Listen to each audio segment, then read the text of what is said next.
Welcome to What's Up in Jeju, where I visit places around the island and talk about what's happening with hashtag Daily K's host, Peter Bint. Okay, so for today's What's Up in Jeju, what is up in Jeju? Right, so we will be discussing a foraging expedition I partook, and this past week I went out and I foraged, just like the olden days before cell phones, good old 20,000 years ago. And not just for not just for any edible plants, but specifically for one that is a beloved staple in Korea. I've decided to do this because Jeju Island is renowned for Gosari, also known as fernbreak. Yeah, I think that our listeners, many who are not familiar with Korean cuisine, will, number one, definitely not know the Korean Gosari, and then number two, might not even know the English fernbreak, at least as a food source. I think the most common way a lot of my English friends would know it is bracken. Yeah. But I think technically it is meant to be called Braken-fern, Gosari. Yeah. I'm not sure.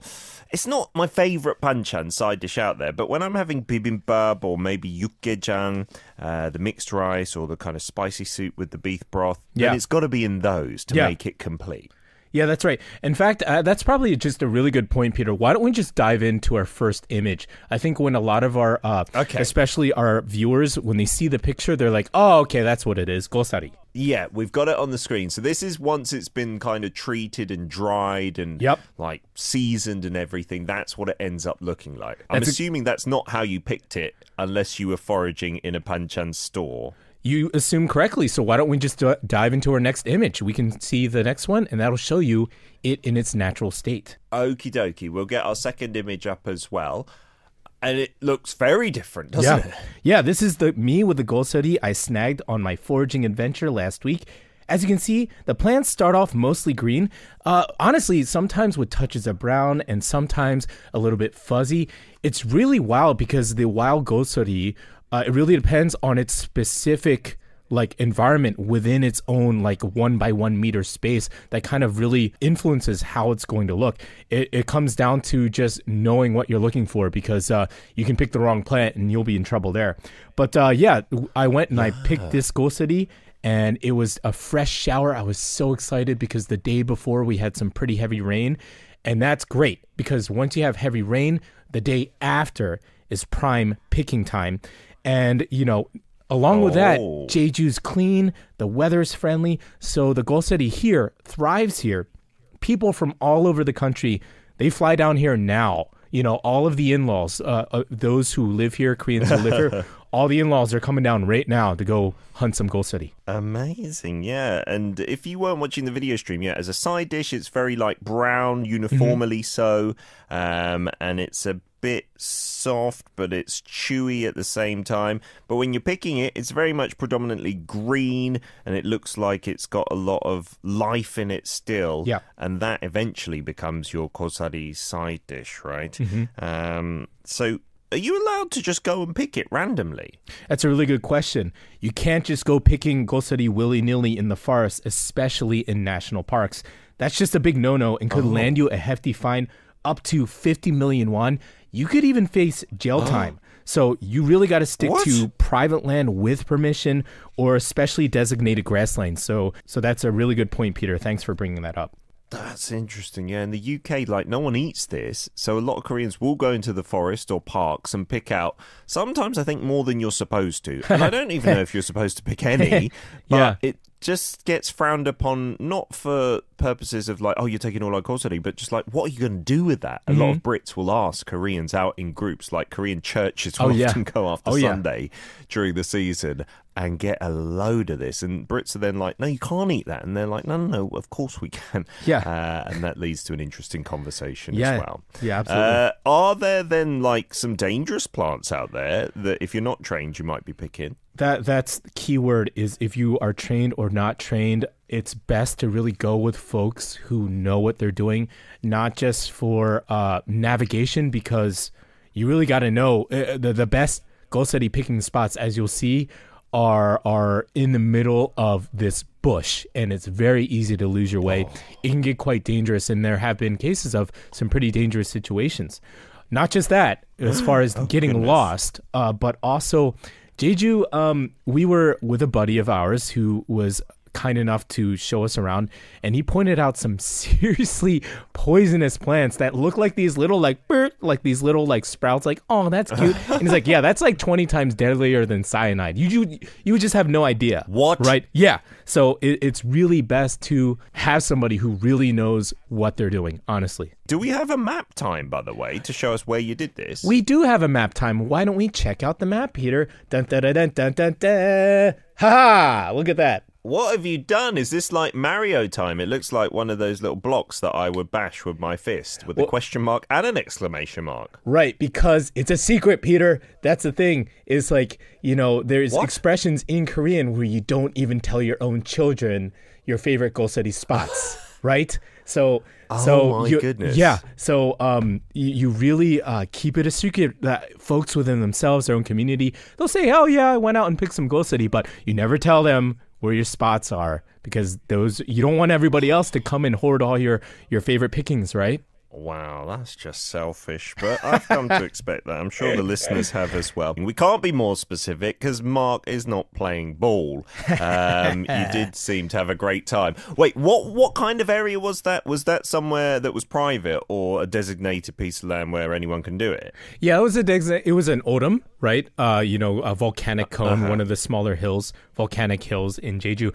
But the thing is, like, it's quite funny because all of us are trying to play off as hikers. So even when we're like walking by people on the trail, we're all just like, do. But we all know like what's going on. Like really? See, the thing is, when we showed up early, it was good because by the time we were leaving, it was like maybe 8:30, right? And that's when folks were showing up. The real ones were showing up. They had like special poles and special bags and everything. Wow. And we all kind of just gave each other the same look. Like we're all just like look at each other and then just kind of, looking up into the air like, oh, we're just hiking. I'm not doing anything. Yeah. Yeah. We had Lenny saying from Indonesia, I love hunting plants like this. When I was a kid, my dad took me to visit an old and big house with lots of fruit plants and the company of a person who took care of that house, and I hunted the fruit. It's an interesting way to talk about it. Like, yeah, going hunting, I guess it is a form of hunting. Foraging is just where your prey is not on the move, I suppose. Well, it's just like, what you hear about in the history books, right? Anthropology and the history of humankind. It's just like you have your hunter-gatherers, right? So we were just doing the gathering part, right? Just how it was done, really, thousands of years ago. Your phone, your GPS is not going to do you any good because if you look on the map, it's just going to be a blank, like, green blob because you're in this trailless thing in the GPS. So you're really on your own. You just kind of have to use your intuition of nature. And it just makes you wonder, like, think of our Korean ancestors and even wherever you're from, the ancestors of wherever nation you're from, like, how did they decide, process of elimination, like what was delicious, what was deadly kind of thing. Even Gosari, it is toxic. It does have toxins. It is poisonous. So there are methods you have to do to take out that poison. And even foraging animals like cows and wild horses that we saw, they can get poisoned as well if they eat too much. So it just makes you wonder, like, of course, appreciate our forefathers and foremothers. Just the hard work that they did to decide what was good to eat. Yeah, probably lots of sacrifice along the way has led us to know what we can and can't eat. Sherry says from Ohio, I think I've tried this Braken concoction, maybe at a sushi restaurant. It was like a jelly block and had some brown powder on it. I think that might be gonyak, if I'm not mistaken, because I don't think Gosari is used to make jelly, as far as I'm aware. And the other concoction, if it's a Korean restaurant, might be muk, which is our jelly usually made from, like, acorns and whatnot. Gosari, usually you know what it is because you can see it. It looks like the first photo Mark showed with the brown color to it. Yeah. I mean, it'll be put in kimbap and other things like that as well. There's also some soups and some dishes we'll talk about later that will feature Gosari too. Yeah, and not to get confused with uong, which is another like brown, long side dish that we have. That's got a bit more crunch to it than gosari, which is a bit softer, but kind of chewy at the same time. So how was the experience as a whole? Do it again? Oh, absolutely. Oh my goodness. Yes. It just you just got to know when to do it and who to do it with. It was really one of my favorite moments, I think, in recent history here on the island. Just amazing, really fun. Oh, yeah, that's good. Yeah, and you mentioned it is poisonous, and we eat it here in Korea. So I do remember mums saying after picking it in the UK that they have to treat it a certain way for it to become edible, right? That's right. In fact, if we show this next image, it shows the prepared or drying out gosari, what I had to do to dry it out, and that is after I did the method to remove the toxins. So if we take a look at that. Oh, so you remove the toxins before putting it on this like tarpaulin and drying it out just in the air. Yeah, that's quite vital, right? You don't want to just take the fresh gosari and then kind of dry it out first because it still has all that toxin within. So there are things that you have to do on how to remove such toxins. Oh, that's really interesting. And then after that's done, you just put it outside. Let it dry, and it's good to find a sunny, windy area, and you end up with this. I brought it into the studio. Oh, you got it in the studio. So here it is, nice and dry. Oh, wow, that looks very dry. Very dry, but then what you're used to seeing, we go ahead and we soak this again, and then it gets moist and it becomes what you're used to seeing in restaurants, but quite dry. Yeah, Chef Ryan often talks about that amazing thing in Korean cuisine. A lot of the time we will dry things out, then like have it reconstituted with water again, and the texture completely changes. The other thing I can think of is like ugoji, which I think are dried radish or cabbage tops, and they taste brilliant. But the same goes with gosari. You don't need it dry like that. Right. And one thing I want to point out, you can see the tops here, like these little, that's the kind of the bunches, the sewn part of the fern before it unfurls. The little baby hands. You typically won't find that in markets because for whatever reason they think the value drops if it's still on. It's still delicious. It's still yummy. You can leave it on if you'd like. I personally love it. I think it's yummy. So, what they'll do is they'll kind of roll it to let the heads kind of fall off on their own. But I keep them on and they taste just fine, just yummy. Oh, nice. One of our Korean listeners, you'll see this more in bibimbap and ukgaejang soup than anywhere else. And I guess during the season, you might just see it as a banchan, a side dish put out on the table. Sherry has gone and checked her sushi restaurant menu. Yeah, I saw that. It said the jelly was made from bracken starch. All right. Wow. I'm going to have to try that. Yeah. So that must mean it's not just Korea. Maybe our neighbours Japan might eat it as well, it seems. But definitely in the UK, it was not a thing you'd see on dinner tables ever. Right, that's right. I mean, China, Japan, as we've just found out.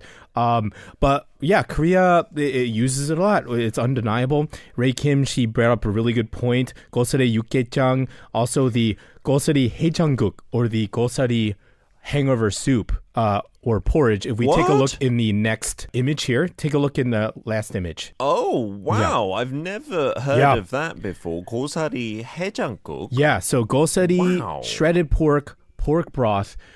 Some of these restaurants on the island are so popular that it's just lines out the door. You know what I mean? And you'll find out it's Gosari 해장국. It looks very thick and brown. Yeah, at that point, the Gosari almost kind of loses its form and becomes almost like a thick porridge because it's just, the heat just almost melts the Gosari. Wow. How does it taste? I haven't. So first, it's a hangover soup. So maybe first I need to partake and, and then try it out to get the full effect. You know what I mean?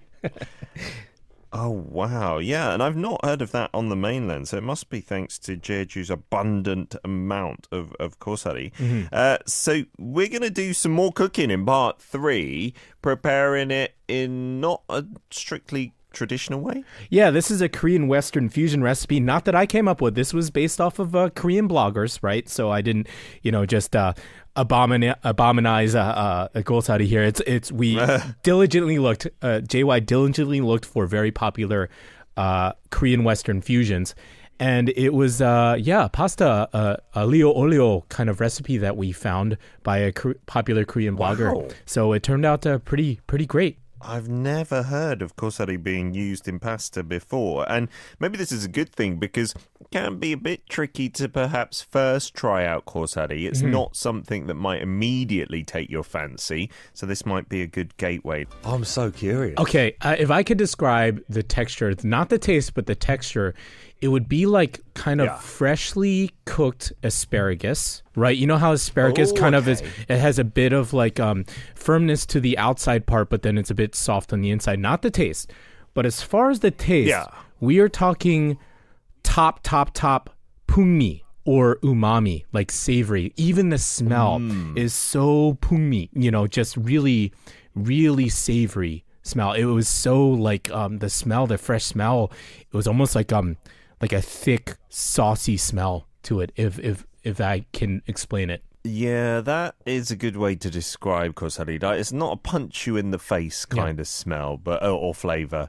That savouriness to it, and like not the same as a sea urchin umami kind of flavour, but definitely on that scale. Yeah. And I think you're right as well. It's more the textural experience, which is why a lot of Koreans like it. Why it's in bibimbap and yukkejang and things like that. It's not overpowering you with flavour, but it's just adding to the layer of texture. Oh, I'm really curious. I don't know if I'm going to do it at home, but I'm curious. So next time I'm in Jeju, thank you and please, Mark. Yeah, please. Yeah, go ahead and really try the fresh picked ones. It's quite different than the prepared ones, than the dried.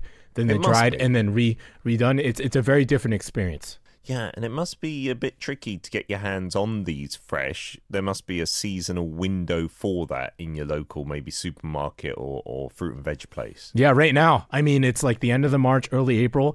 And as you said, difficult to get hands on because, Peter, you got to go out and pick it, brother. That's how you get it. Yeah, Ray's saying, I guess you could describe it a little bit similar to cooked mushrooms. Yeah, depending on the mushroom species, I suppose.